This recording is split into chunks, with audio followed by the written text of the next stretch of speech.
ডান্সি friends entertainment থেকে আমরা রিফাতের কাছে চলে যাচ্ছি, রিফাতের কাছ থেকে জানবো প্রেমে পড়লে মানুষের কেমন অনুভূতির সৃষ্টি হয়। সো রিফাত, প্রেমে পড়লে একমাত্র মানুষ বরবাদ হয়ে যায়। অনুভূতিটা এরকম হয়, না খাবার খেতে পারে, না গোসল করতে পারে, না কিচ্ছু, কোনো কিছুতেই সে মন দিতে পারে না। কারণ আমার এরকম অনেক ফ্রেন্ড দেখেছি, ইভেন আমি নিজেও দেখেছি, যে যারা এই প্রেমে পড়ে তারাই কোথাও না কোথাও হারিয়ে যায়। বুক চিনচিন করে, বুকে চিনচিন করছে, হ্যাঁ অবশ্যই করে, কেন করবে না। দেন কোনো কাজে মন টন বসে।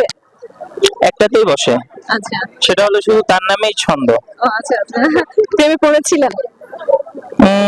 পড়েছিলাম, ওকে, দেন দেন আর কি আজ পর্যন্ত প্রেমেই পড়ে রইলাম। আচ্ছা, ওখান থেকে আর ওঠা হয় নাই। না, সেই গাড়ির এখনো টিকিট পাইনি। ঠিক আছে, রিফাতের জন্য শুভকামনা, আর রিফাতের মনে কেউ আসুক ওর মনকে রাঙিয়ে দেওয়ার জন্য শুভকামনা।